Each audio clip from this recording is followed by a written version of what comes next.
Mas, minha amiga, vamos conversar então sobre um assunto tão legal, né? Que é o atendimento nutricional humanizado. Eu estava falando do quanto que na época que a gente está passando agora, isso deve ser levado mais do que em consideração, né? Uhum. Então, sabe que é uma coisa assim que tem me trazido bastante preocupação, o número de casos, o número de atendimentos. Eu jamais imaginei que eu fosse atender tanto num tempo assim de corona, né? Eu imagino. Não imagino. E tá sendo bem difícil, porque agora a gente tem um fator estressor externo do qual a gente não tem controle e as pessoas estão sentindo falta de afeto via contato humano. E que está faltando, que está falhando o contato humano pela circunstância que é incontrolável. Mas esse afeto, essa falta, tem que ser depositada em algum lugar. E ela é depositada num nível de carência das pessoas em falar,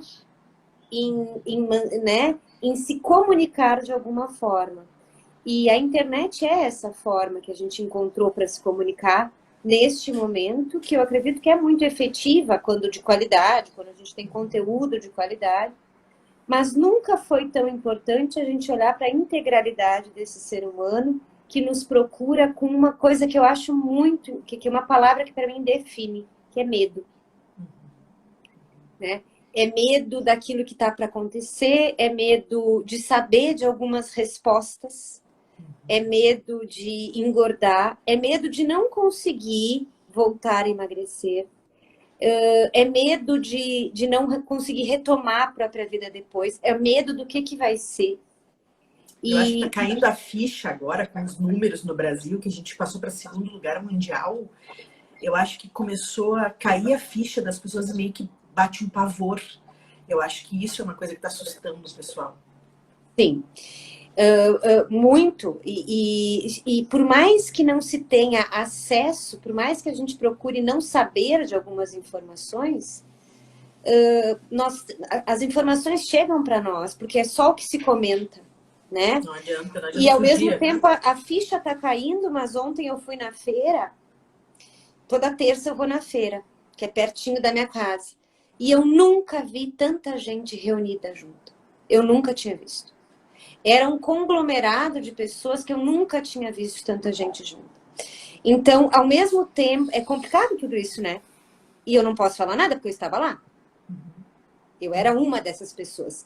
Mas, assim, é complicado essa dicotomia que a gente está vivendo, porque ao mesmo tempo nós temos necessidade do contato com as pessoas, uma necessidade social, porque nós somos seres sociais, nós precisamos desse afeto, desse carinho, nós precisamos do olho no olho. Chega uma hora que a tecnologia não basta. Porque é olho no olho, mas não é a energia da pessoa que a gente está sentindo. Não existe um contato mais próximo de pessoas que são importantes na nossa vida. Porque amizades são importantes.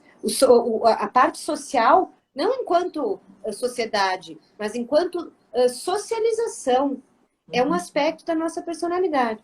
Olha o que a Valéria escreveu ali. Ela falou muito isso. Ó. Para os ansiosos raiz como eu, o não saber quando as coisas vão voltar a não é torturante. E eu acho que exatamente é isso. Sim. Sabe? Exatamente isso. Exatamente isso. É exatamente isso. Porque eu sempre digo que por pior que seja a resposta, ela é melhor do que a dúvida. Por pior que seja a resposta, né? Então, eu sei que eu não vou, que não vai voltar esse ano. Bom, então como é que eu vou planejar minha vida não voltando vou me organizar. Porque se a Ok. gente parar a pensar, era um mês que se pensava, te lembra? Isso foi em março, a gente está entrando em junho. E o governador, o nosso governador fez o decreto hoje, né? Que junho as aulas não voltam. Julho vai ter as férias de julho. Acho que a possibilidade de voltar em julho é pouquíssimo. Né? E eu falo em quem tem filhos, porque a grande maioria tem filhos, né, Carol? Assim, das mulheres, vocês, gurias, né? Quer dizer, nós temos, ou se não sobrinhos ou afilhados que estão nessa fase, nessa idade escolar. E aí, como é que a gente faz? Todo mundo está entendendo um pouco do que está acontecendo, né? E aí, então, assim, se eu sei que vai voltar, ok, então eu me organizo para isso, tomo todos os cuidados, todas as providências. Agora, o não saber termina com a gente. A dúvida E o grau de ansiedade que isso gera, né, Dani? Então, exatamente. Então, as pessoas que procuram e que estão procurando hoje, né, elas procuram não só como um pedido de emagrecimento, mas que eu entendo. Claro, tu vai numa nutricionista para ela te dar uma orientação, para ela te dar uma prescrição alimentar de comidas que sejam mais adequadas para ti nos diversos sentidos. Inclusive, tu estava falando da maratona, da jornada TGI, trato gastrointestinal. Pois é, então você estava falando, né, que é extremamente necessário se olhar para isso também, mas toda essa ansiedade deste momento tem que ser escutada. E a individualidade que eu sempre falo, porque nenhum ser humano que procura a gente é igual ao outro. As dores são muito individuais. Muito. E muito... são individuais, específicas e abstratas. Porque o que dói numa pessoa não dói na outra pessoa. Mas agora, sabe o que eu vou ter que puxar para um lado de fisiologia, né? Na ansiedade, as pessoas tendem a comer mais rápido, né? Aquela coisa de sei lá, o que ela quer sanar dentro dela. E aí, eu sempre chamo para um pedacinho da maratona que a gente fala, Dani, da sinalização já da língua no cérebro para começar o processo de digestão. E uma das coisas que eu vejo que o pessoal não fala, e é um negócio que me apavora, que bom, Ju, que tu gostou, sabe? Que bom. A gente vai fazer ela diferente da primeira, Ju. Se tu quiser participar, eu vou refilmar ela inteirinha com mais novidades. Mas por que eu falo isso, assim? Porque as pessoas não param para pensar que se eu não tenho uma boa sinalização cerebral e eu não tenho uma sinalização para estômago, para iniciar a secreção, eu não consigo fazer absorção do que eu preciso para sintetizar serotonina no intestino. Então, tu imagina, comer rápido altera o estômago, que vai alterar o intestino e junto nessa brincadeira vai alterar a produção de serotonina. A pessoa vai começar a oscilar muito mais, além do estímulo para oscilar da ansiedade que ela está tendo. Então, ela tem dois mecanismos, um externo e ela tem um mecanismo interno. E as pessoas não param para pensar nisso. Por isso que eu digo assim, o que às vezes me irrita é que o Nutri reclama. Ju, tu pode confirmar, né? Às vezes o Nutri... a gente viu isso em aula. Ah, mas como eu queria saber mais sobre fisiologia... Cara, a gente tem que se aprofundar muito nisso, sabe? A gente está tentando criar cursos para isso, para a gente se aprofundar. Imagina que legal poder explicar para um paciente que está mega ansioso, que está comendo a casa, que está oscilando de humor. Olha, eu não posso te garantir que vai sanar 100%, mas se tu comer mais devagar e explicar o processo para ele. Porque eu acho que quando a gente mostra que tem mais alguma coisa e que essa coisa talvez ele consiga controlar e de repente se sentir um pouco melhor, isso é um alívio. Muito. Então, por isso que eu não é. Por isso que eu digo assim, ó, eu sempre falo que quanto mais a gente dominar esse assunto, a gente consegue explicar muitas coisas para o paciente. Muitas. E se a gente parar para pensar nessa crise de ansiedade que está todo mundo, se tu tiver fatores que tu possa controlar endogenamente essa serotonina, vale muito a pena. É ou não é? Daqui a pouco a gente pode usar até um complexo B para tentar formar um pouco mais de serotonina, usar alguns alimentos mais ricos em triptofano para dar mais embasamento para a produção de serotonina. E esse é o papel do Nutri. Claro. Sabe? Por isso que eu digo que fica muito, muito legal. E aí eu quero começar te perguntando isso, assim, ó, o que dentro da nutrição seria esse cuidado humanizado? Então, acredito que olhar para o paciente de uma forma individualizada e estar predisposto à escuta dessa verdade que se apresenta. E qual é a demanda que ele está trazendo? Porque não adianta prescrever uma reeducação alimentar, uma dieta, o que quer que seja, né, com uma pessoa em crise de ansiedade. Eu nem sei, Dani, se isso é hora de fazer dieta. Sim. Na situação que a gente olha agora. Só a situação que eu atendi hoje. Uma pessoa me procurou hoje pela primeira vez, nunca tinha atendido, e ela me procurou por uma questão da carreira. E ela me disse assim, eu tô tão ansiosa, eu fiquei 10 dias sem dormir, e aí eu comecei, e aí eu disse, olha, eu acredito que a gente vai ter que ver um suporte medicamentoso, porque os sintomas clássicos de crise de ansiedade, né? taquicardia, sudorese, inapetência, no caso dela, ficar sem dormir, enfim, insônia. E aí ela disse, não, mas para taquicardia eu já estou medicada. Olha! Então, quem medicou? Um cardiologista. Olhou um Então, sintoma. não é um caso de cardiologia. Ela não é cardiopata. Ela não tem problemas no coração. Ela está com uma crise de ansiedade. Ela está com uma crise de ansiedade. A gente não medica a crise de ansiedade com medicação para taquicardia. E eu não sou médica, eu não posso estar falando uma coisa dessa. Mas assim, é justamente isso que tu está falando. Uma que eu falo sempre, a causa, tratar a causa. Exatamente. E aí, daqui a pouco, dá para alimentos ricos em triptofano, que eu estava falando, foge a minha especialidade, não sei dizer exatamente, né? A questão de vitaminas do complexo B, a questão da respiração. Eu sou extremamente cética para isso. Eu sou extremamente cética. Eu preciso que me provem o negócio. Porque senão eu não acredito. Agora, respiração é uma coisa que realmente faz um efeito muito grande. E aí, uma respiração antes de começar a comer pode fazer toda a diferença. Uma respiração que eu digo, a respiração quadrada é a que eu mais gosto. Então, inspira o ar em 4 segundos, inspirando, segura 4, expira em 4 e segura mais 4. Tá? Ela tem um efeito maravilhoso sobre a questão da ansiedade. Porque nós estamos num mundo ansioso. Agora o mundo está ansioso. Ou pelo ócio, ou pela questão do ócio, do não, né? E o ócio causa muita ansiedade. O ócio causa uma ansiedade tremenda, porque aí tu se sente sem capacidade de produzir. Ou pelo excesso de atribuições, né? Ou pelo medo. Eu digo, são extremos, né, que as pessoas conseguem, e às vezes até no próprio mesmo dia a pessoa passa por vários extremos, ou não é? Sobrecarregada, daqui a pouco não tem o que fazer, daqui a pouco tá perdida dentro da própria casa. Exatamente. A Valéria tá falando uma coisa aqui que eu achei bem importante, Carol. Ela tá falando aqui que o aumento de álcool aumentou demais também, né? Que tem pessoas que não eram de beber e agora estão bebendo demais. Tenho visto muitas pessoas também ingerindo álcool diariamente, tá? Tenho acompanhado. E tem pessoas que não tinham isso como hábito, não tinham a ingestão de bebida alcoólica como hábito e se transformou num hábito. Porque são mecanismos de fuga. Então, quais são os mecanismos de fuga mais utilizados atualmente? Comida, bebida, compras, né? Porque também internet é fácil, né? Uma fuga rápida. É fácil, né? E aí, assim, o iFood. O iFood funciona o final de semana inteiro numa velocidade de...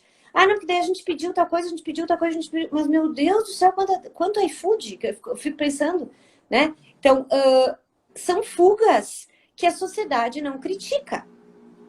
É fácil eu fugir para isso. É fácil eu fugir para um excesso alimentar, para um excesso de álcool. É fácil por excesso de compras, né? Só que tem que se escolher, e isso é bem importante nesse cuidado humanizado, fugas que não vão trazer mal-estar a médio e longo prazo.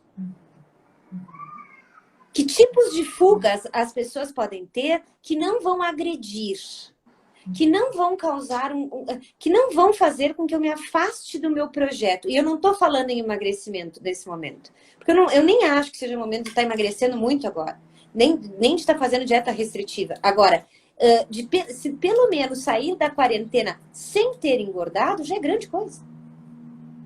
Se fizer uma sequência de atividade física ali na casa, já é grande coisa. Né? Então, o que pode ser feito neste momento? E aí, que tipo de fugas eu sempre falo para as pessoas? Porque aí é troca de prazeres. Quando a comida... E aí, essa escuta do paciente que chega nos dizendo que a comida é a única fonte do prazer, essa pessoa não vai emagrecer. Por melhor que seja a prescrição alimentar. Por melhor que seja. Porque tem que se ter outras fontes de prazer. Então, esse olhar individualizado, ele está muito na escuta e no conhecimento de que a relação que o paciente estabelece com a gente é uma relação de suposto saber.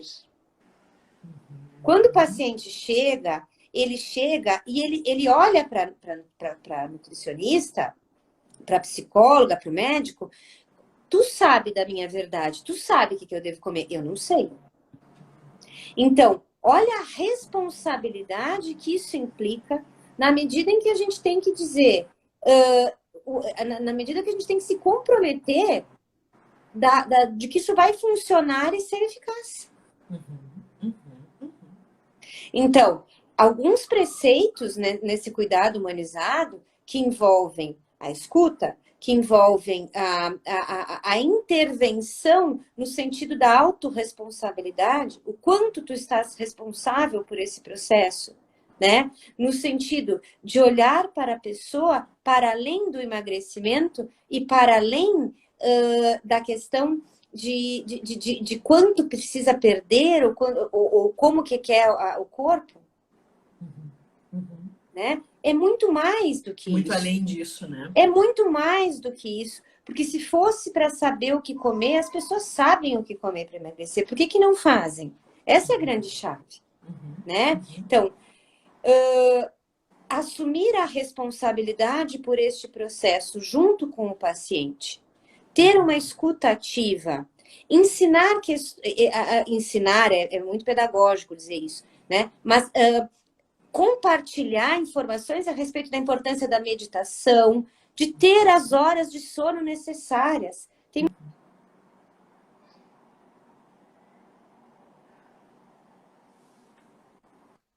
Deu uma travada, mas destravou. Tá? Tá. No sentido assim, tem muitos estudos que mostram, né, o quanto o sono é importante para a questão do emagrecimento. Né? E aí, assim, eu não tô dormindo, eu não consigo dormir. Tem muitas pessoas com alteração de sono. O inconsciente está vindo à tona a milhão através dos sonhos. Eu fiz uma enquete esses dias. Tá todo mundo sonhando estranho. Tá todo mundo com sonho maluco. Tá? Né? Eu mesmo sonhei essa noite uma coisa maluquete, assim, né? Se eu contar, vocês vão achar que eu sou doida. Não vou falar, tá? Não, agora eu tô até lembrando do meu, já tô me dando um alívio. Não. Tá todo mundo com sonho maluco, né? Por quê? Porque é um período que tá mexendo demais com nós. Oi, Gabi. Tá mexendo demais com o nosso inconsciente. Tá mexendo demais, a gente. É uma fase, é por isso que eu digo assim, é uma fase que mais do que nunca, quando a gente falou do assunto, né, da gente abordar hoje sobre o humanizado, eu pensei o quanto a gente pode humanizar um atendimento, né, com coisas que às vezes não são tão difíceis, que é o ouvir, essas coisas que tu estava falando, dar atenção para o paciente. E até agora eu quero fazer uma pergunta pro pessoal, ver o que o pessoal acha. Quem aí, gente, gostaria, a Dani falou agora e eu quero pegar essa deixa para nós. Quem aí gostaria que eu trouxesse na quarta que vem, certo? Que é a quarta que a gente não tem a Dani, né? Porque eu não troco a Dani nas quartas. Na semana que vem a gente não tem a Dani. Quem sabe eu trago alguém para conversar com você sobre meditação. Até de repente para a gente poder dar dicas depois. E aí eu trago alguém para conversar com você sobre meditação. Se vocês topam, me dá um joinha aí. Que aí eu vejo se teve uma aceitação legal e aí eu trago uma especialista nisso, certo? Para conversar com vocês na quarta que vem, que eu acho que é uma jogada bem legal, né? Não, ninguém vai trocar a Dani, olha, não troca, não. Nada muito legal. Mas muito eu acho legal. Que pode ser uma dica boa para cada um de nós, né? E daqui a pouco também para a gente poder dar algumas dicas para os pacientes também, né? Acho maravilhoso, acho fundamental, especialmente neste período. Acho maravilhoso, assim, acho muito legal. Então, combinado. Semana que vem eu vou trazer alguém para a gente conversar, porque eu acho que vai ser bom. Eu acho que é mais uma forma de dar uma acalmada, sabe? Porque eu acho que o grau de ansiedade das pessoas está explodindo. Por isso que eu falei e quis falar um pouquinho do assunto que a gente aborda na maratona, porque as pessoas não pensam o quanto que a gente pode usar de um conhecimento de TGI para acalmar uma pessoa e para dizer para ela, olha, eu sei que tu tá ansioso por isso, mas mais isso pode te ajudar a ficar mais ansioso. Daqui a pouco isso pode fazer com que a pessoa tente comer um pouco mais devagar, que isso já vai devagarinho melhorando esse grau de ansiedade. Então, eu acho que agora, quanto mais explicações a gente puder dar, né, Dani, para tentar acalmar essa pessoa, eu acho que isso pode ser extremamente válido na situação que a gente está passando agora. Eu penso assim, a grande mudança que vai se ter no depois diz respeito a maior valor, no meu entendimento, a maior valorização das relações, da doação, da gratuidade e da importância de servir, no sentido de não olhar para ganho nenhum, no sentido de servir, né? Com aquilo que tem de melhor para oferecer. Então, nesse sentido, não vai mais se ter um retorno para uma época anterior, onde não se olhava para as emoções e os sentimentos. Não dá para não olhar mais para isso, né? Então, nesse sentido, e sabendo que o intestino, né, que é o grande produtor de serotonina e que nós precisamos que ele funcione bem para que a nossa serotonina fique equilibrada, e eu sou extremamente a favor de pensar em serotonina, porque eu vejo o retorno do equilíbrio quando vem a serotonina, quando equilibra a serotonina, né? Então, é um momento para se pensar nisso mais do que qualquer outro. Concordo. Eu acho que isso para nós agora é uma estratégia que a gente deve usar. Porque as pessoas estão consumindo alimentos muito mais refinados, alimentos mais errados, né? E isso tudo vai desorganizando ainda mais. Então, quando a gente consegue explicar por que quando ela começa a comer muito doce, por que daqui a pouco ela quer doce de novo, eu acho que essas explicações vão tirando um grau de ansiedade que a pessoa pensa, agora me larguei para as cobras, que nem a gente diz, né? E aí, quando tu explica para ela que é uma coisa fisiológica, que talvez ela deva comer, se ela tá com tanta vontade assim, mas daqui a pouco, se ela comer dessa forma, vai ser menos ruim, vai ser menos pior para o corpo. Então, eu pelo menos, eu acredito que tudo que é bem explicado convence a pessoa melhor. E dá uma certa paz interior.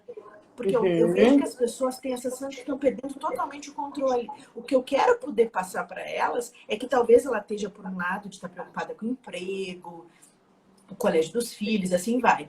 Mas eu quero que ela entenda que uma outra parte é fisiológica, que talvez uma viradinha de chave ela consiga ficar um pouquinho melhor. Eu não estou dizendo que a gente vai resolver todos os problemas dela. Não. Nem é minha pretensão. Mas tirar um pouquinho do peso, sabe?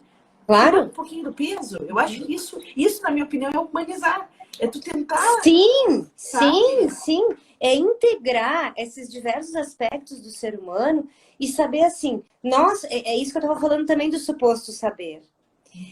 O paciente atribui um saber para o nutricionista e, de fato, esse nutricionista tem um saber que o público leigo não tem, que o paciente não tem quando ele chega lá. Então, é nosso dever, é nossa responsabilidade explicar e esmiuçar esses conceitos, né? Porque senão a pessoa não tem que saber.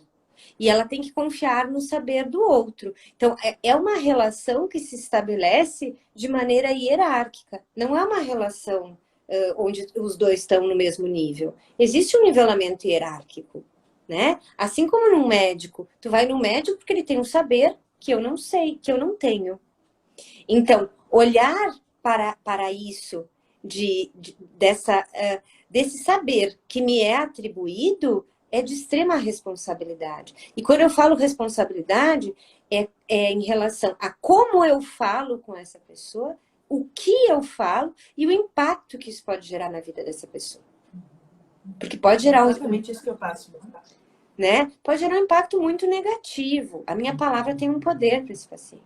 Eu tenho muito medo, assim, das pessoas, te juro, assim, que nessa situação que a gente já tá de uma restrição de vida, é ou não é? Uma restrição de vida. Sim. Eu morro de medo de colegas que estejam impondo mais restrições ainda. Eu juro por Deus que eu fico pensando que isso esteja acontecendo minimamente. Porque tu já imaginou na cabeça de uma pessoa que já está se sentindo podada por 300 lados, vem alguém e ainda poda mais ainda? Tu corta isso, tu corta aquilo, tu corta aquele outro? É inconcebível que isso aconteça no momento atual, né, Carol? No meu entendimento. Porque tu vai ficar em casa, Tu não sabe quando tu vai voltar, tu não sabe quando teus filhos vão voltar para a escola, tu não sabe o que vai acontecer, tu não sabe se alguém próximo a ti vai morrer, mas tu não pode comer pão. E tu não pode comer doce. E tu não pode comer massa. E tu não pode comer... É inconcebível, né? Não é a ideia de possa comer a casa em pão e... Não. Mas eu acho que às vezes uma proibição numa situação dessa faz a pessoa se sentir mais punida, mais tolhida do que ela já tá. E eu acho extremamente preocupante. Sim, concordo. Mas aí que eu incluo, assim, às vezes as pessoas não, elas nem lembram o que elas gostam de fazer. Às vezes as pessoas nem sabem mais o que elas gostam de fazer, porque elas estão tão adaptadas, nós mesmos nos adaptamos a viver sempre do mesmo jeito, né? Eu vejo assim, tem falas que eu faço e quando eu vejo eu estou repetindo o mesmo comportamento. E sempre quando eu penso, assim, quando eu avalio, mas eu não quero mais isso, mas eu repito o mesmo comportamento. É a maldita roda do hamster, né? Exatamente, e a compulsão e a repetição, quando a gente vê, a gente está fazendo a mesma coisa, né? E aí, quando o paciente chega lá, e aí eu privo ele de alguma maneira, vai levar um episódio de compulsão, né? Hoje eu atendi um menino de 22 anos, emagreceu 30 quilos em 3 meses. É bastante, né? Quantos anos? 22 anos, 30 quilos em 3 meses, Carol. É bastante. Não é bastante. Contra a maré, né? Porque geralmente tem ganho de peso. Não, ele veio porque ele já teve reganho de 20, né? Porque aí é a questão do efeito rebote da restrição. Imagina preso em casa. Trabalhando metade, porque ninguém mais tem... as pessoas não estão mais trabalhando tanto quanto antes, né? Estão trabalhando metade do tempo. Algumas estão trabalhando, mas enfim, num geral. Né? Sabe o que eu acho que tem gerado muita ansiedade? A possibilidade de volta a trabalhar no meio de um número assustador de mortes diárias. 1.000 pessoas morrendo por dia. Sabe como é que eu faço para tentar entender o que é 1.000 pessoas por dia? Eu penso assim, para tentar fazer uma coisa bem fácil. Eu digo, meu Deus do céu, é uma balada lotada de gente morrendo de uma vez só. É sabe? horrível. As pessoas terem noção. Tu imagina uma balada, 1.000 pessoas. Cara, é muita gente. É muita gente. Eu sei que as pessoas dizem, mas já se morria de outras... Ok, mas agora tá sendo tudo junto.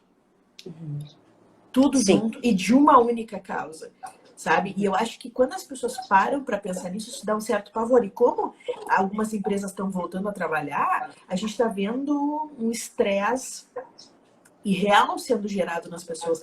Por isso que eu digo, eu acho que se tu parar para pensar eu tenho que voltar a trabalhar, mas eu tenho medo de voltar a trabalhar. Eu tenho que ficar em casa, mas eu sei que em casa eu não produzo tão bem quanto eu produzo fora. É uma quantidade real de dúvidas, de pensamentos que levam as pessoas a dúvidas, sabe? E muitas pessoas... E aí que ela falou da bebida, é comprar pela internet, né? E não só comprar comida pela internet, é comprar coisas pela internet. Tudo, objetos, roupas, tudo. As vendas pela internet estão crescendo assustadoramente, né? E não é só porque não pode sair. E tu vai pro centro de Caxias do Sul hoje, tá cheio. Caxias é uma cidade que eu não tô entendendo o que passa na cabeça das pessoas. Sabe que uma paciente minha me disse uma coisa que eu fiquei pensando muito. Ela disse assim, eu chamei a minha equipe, ela tem uma equipe de trabalho, e pra gente organizar algumas coisas, e eu observei os comportamentos, as diferenças de comportamento. E aí uma pessoa chegou assim, outro chegou assim, um chegou que parecia que estava montado num saco plástico, assim, morrendo de medo, enfim, tá? Mas para ir pro centro, para ir passear, para ver vitrine, todo mundo vai. Mas todo mundo me disse que não quer voltar a trabalhar. Que não se sente pronto, não se sente protegido para voltar a trabalhar. Então é bem contraditório isso, né, Carol? Especialmente aqui na nossa cidade. Eu tô falando aqui em Caxias. Porque eu acho que eu acredito que tem cidades que realmente não tem condições algumas de sair. Mas sabe o que me contaram? Que Nova York, que é o maior epicentro nos Estados Unidos, diz que não é. As pessoas não estão desesperadas. Bom, esses dias eu vi sei lá que canal que eu tava, que eu vi as pessoas assim, caminhando tranquilamente por Nova York, por Manhattan. Aí eu penso, tá, o número 1 do mundo. Então eu não culpo que o pessoal aqui em Caxias, sabe? Que não é a maior Sim, megalópole que a gente tem. sim, Tá sim. levando uma vida assim. Então, parece que as pessoas não... Eu não sei se elas não querem acreditar. Ó, Porto Alegre parece que nada está acontecendo. Eu ouvi falar. Orla lotada, parques também. Eu ouvi falar. Todo mundo sem máscara, sentado, tomando chimarrão.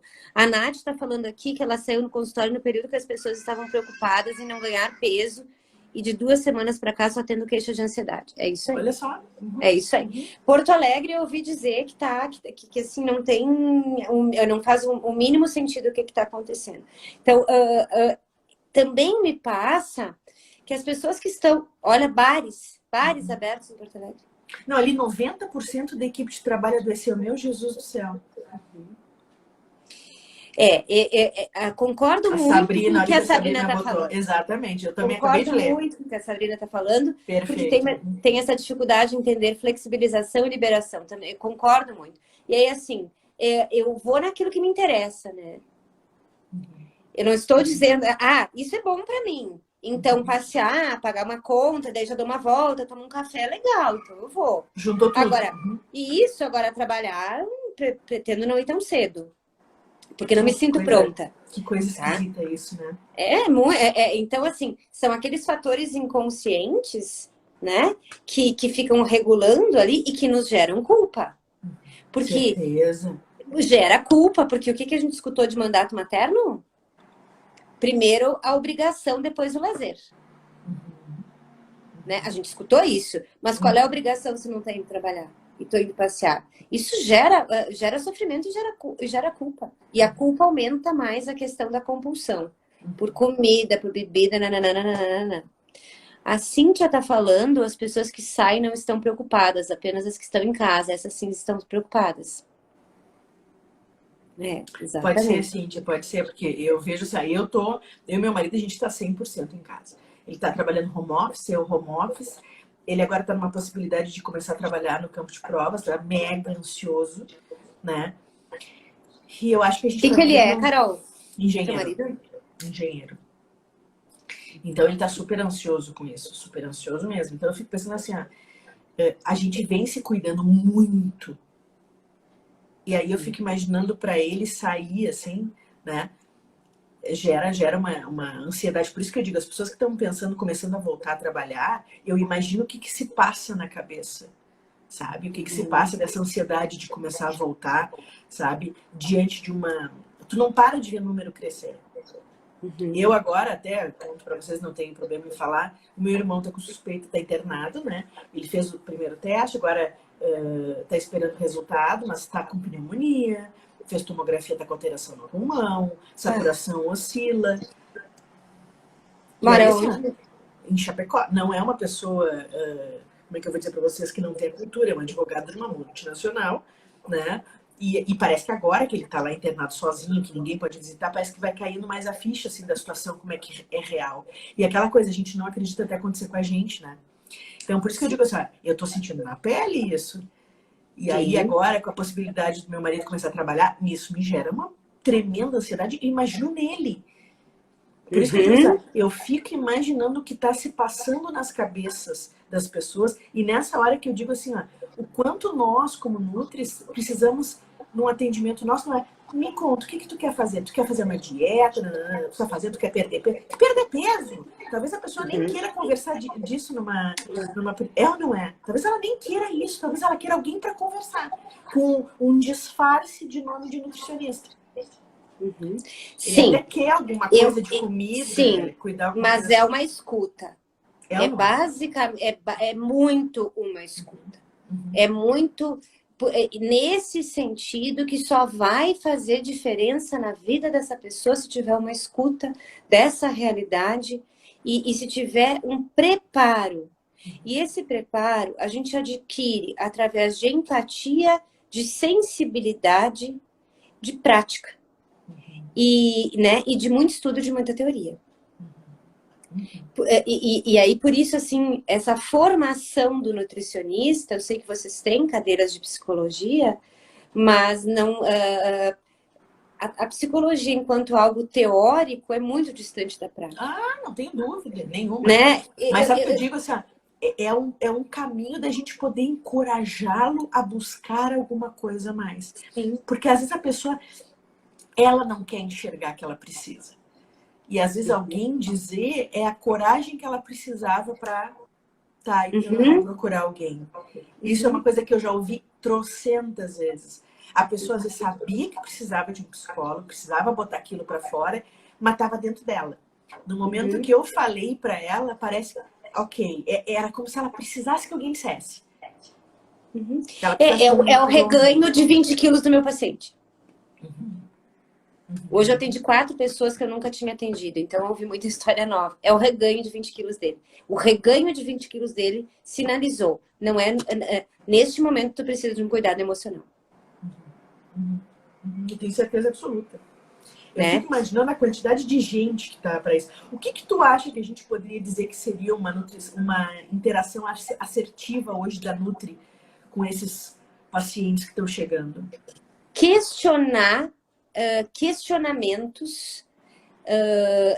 Questionamentos a respeito da fala. Pegar na própria fala do paciente alguns questionamentos sobre aquilo que ele está dizendo, sobre a verdade dele. Porque ele sempre nos dá a pergunta e a resposta. Ele se a gente saber ouvir, né? Se a gente souber ouvir. Se souber ouvir, exatamente. Eu tô aqui para emagrecer, né? Mas eu já tentei de tudo, eu já tentei com outras nutricionistas, porque a fala é sempre essa, né? A fala repetidamente é essa. Eu já tentei outras vezes, daí eu sempre acabo engordando de novo, para mim é muito difícil, eu não sei porque que eu repito tanto, né? Então, uma intervenção assertiva. Por que tu acha que tu repete tanto? Qual é a tua dificuldade? Né? O que tu pode perder se tu emagrecer? Falando naquela questão que a gente já falou em momentos anteriores de ganho secundário, né? O que tu vai ganhar? O que pode fazer com que tu te mantenha motivado neste processo? Por que tu deseja isso? Né?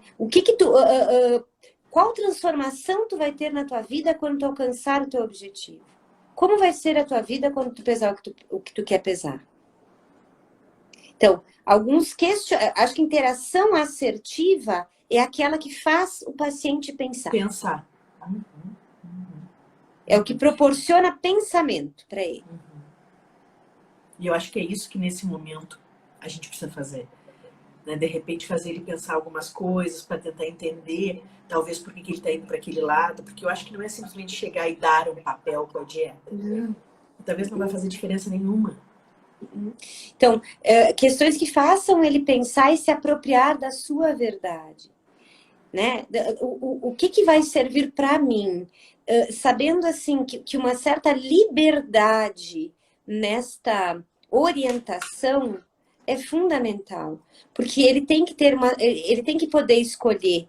Desde uma criança bem pequena, né? Quando eu atendia a escola de educação infantil, eu começava a esfriar e as mães me procuravam, porque as meninas, eu não sei porque eu não tive menina, mas eu tenho um teimosinho, que é meu pequeno, que é terrível de teimoso, e as meninas queriam ir de saia sem meia calça. E as mães me diziam, eu não sei mais o que eu vou fazer com essa menina com saia sem meia calça. Não dá para botar saia sem meia calça nesse inverno. Claro que não, né, gente? 4 graus com saia sem meia calça? Óbvio que não. Né? Então, eu sempre orientava. Separa 2 roupas na noite anterior e diz, olha, tu pode ir com essa ou essa. Ou essa. Qual das 2 tu vai querer?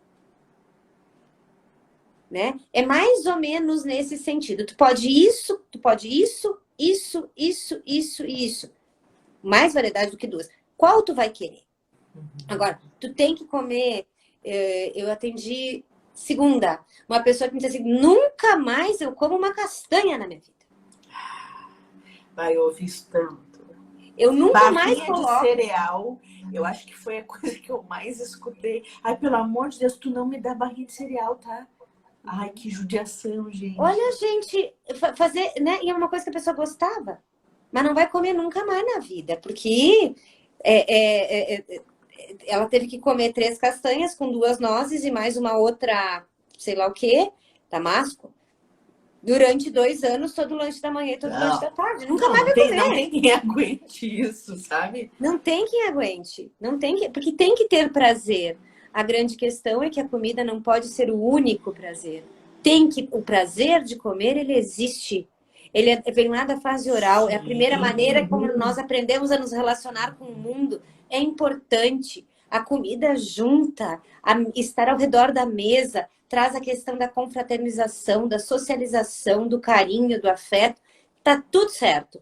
Não pode ser o único. O problema é quando se transforma. Não, eu acho que a maioria das pessoas que às vezes estão com uma situação de vida, às vezes não tá legal, acaba sendo o único prazer mesmo, né? Por isso que eu digo, como é que a gente sai fazendo as coisas sem entender como é que tá a vida da pessoa? Sim, exatamente. Né? Exatamente isso, Carol. E a gente assiste muito, né? Não, eu imagino que não chega pra ti, sabe? Pra mim chega questões assim que eu fico pensando, né? É que assim, né? A gente não pode julgar, né, Carol? Sim.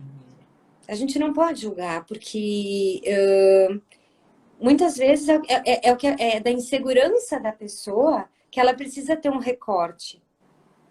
Então, o que eu aprendi lá na teoria? Eu aprendi que tinha que ter uma relação transferencial, por exemplo. Tá? Eu aprendi na minha área de conhecimento que tinha uma relação transferencial. Tinha que ser amistosa essa relação. E aí a pessoa sentava na minha frente e eu ficava pensando, será que essa transferência é amistosa? Que indicativos eu tenho se ela é amistosa ou não é? Né? Lá no estágio, né? Pobre dos pacientes de estagiária de psicologia. Eu morro de pena. Né? Eu imagino. Eu morro de pena. Porque aí eu ficava pensando, será que é amistosa? Eu acho que é de ódio. Olha aí, será que entrar numa fluidez em que a única coisa que tu tem que prestar atenção é nessa escuta. Muito atenta, né? E muito humanizada. É nisso que eu digo, muito humanizada, muito predisposta a reconhecer o que Lacan fala, o que queres? Quando o paciente chega no consultório, o que queres? A primeira pergunta que eu faço sempre para os meus pacientes é como que eu posso te ajudar? Porque daí vai vir essa demanda. O que eu posso fazer por ti? Né? Porque daí vem essa demanda. E a gente reconhece depois, quando se entregar para a escuta, tu aprende a reconhecer aquilo que é da ordem da ansiedade e aquilo que é da ordem do, não, só estou aqui para emagrecer mesmo. Eu digo assim, esse tema, eu achei que foi muito bem escolhido para a situação atual, para que os nutris que estão aqui com a gente repensem algumas formas de atuação dentro do consultório, sabe? Talvez tenha que perder 60, 70, 100 quilos, sei lá eu. Isso não vai deixar de ser uma realidade. Mas talvez a forma de abordar num momento desse que é muito... deve ser muito cuidadoso, né? Para que a gente daqui a pouco não cause, vamos ser bem honestos, cause mais dano ainda a essa pessoa.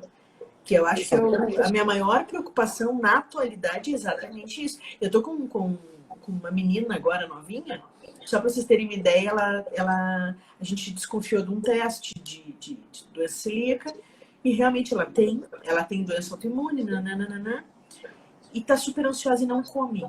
Ela não tá comendo. Pequenininha, tá? Uma menininha. Tu acha que agora é a hora de eu cortar o glúten? Imagina. Ela tá comendo glúten há anos, né? Estão cuidando de algumas coisas.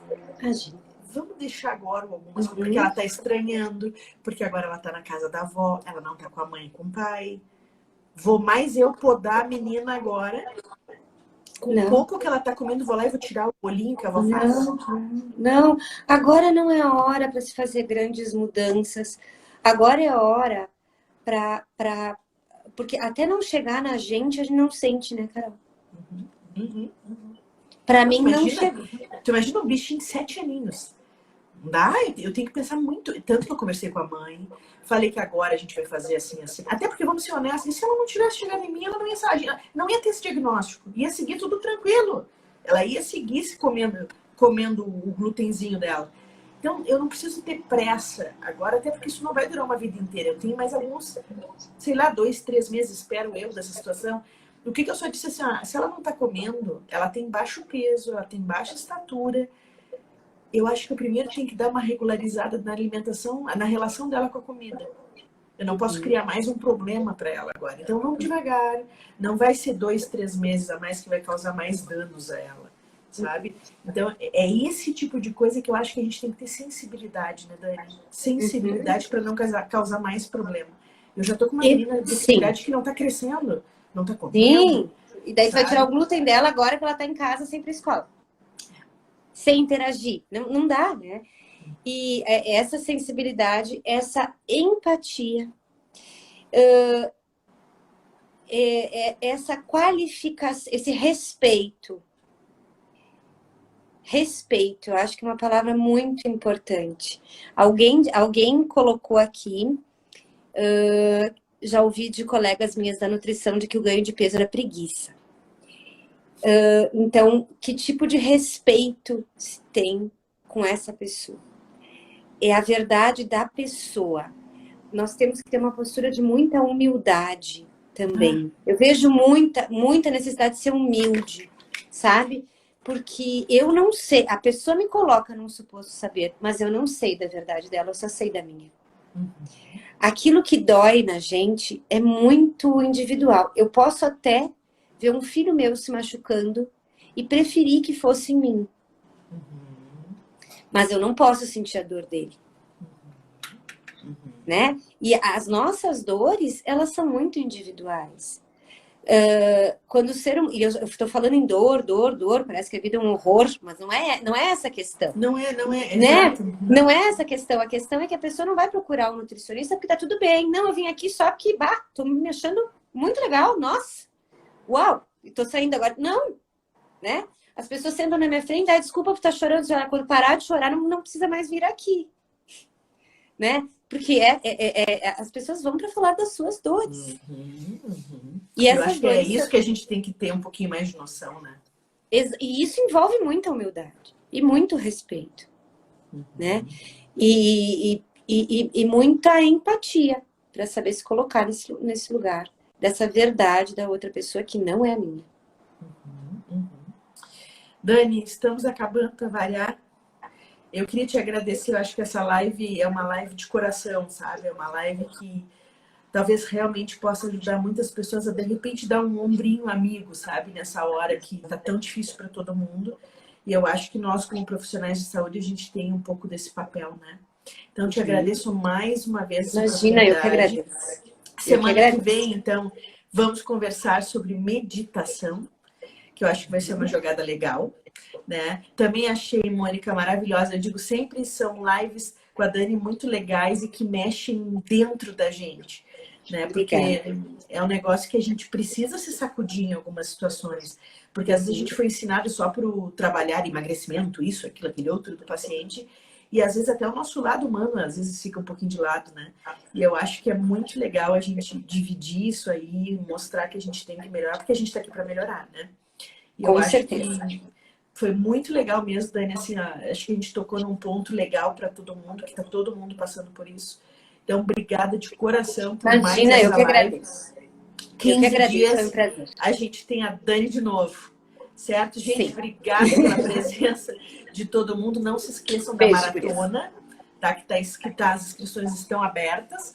E aí a gente vai conversar bastante sobre essas interações que a gente pode explicar melhor para o paciente, como é que ele pode entender um pouco mais do trato gastrointestinal dele. Certo, minha gente? Um beijo para todo mundo. Beijo, gente. E amanhã, só para não esquecer, convido todo mundo. Amanhã a gente vai discutir casos abertamente às 8h30 da noite sobre casos de trato gastrointestinal, tá bom, minha gente? Beijo e até amanhã. Beijo, Dani. Beijo, Carol. Beijo, gurias. Até mais.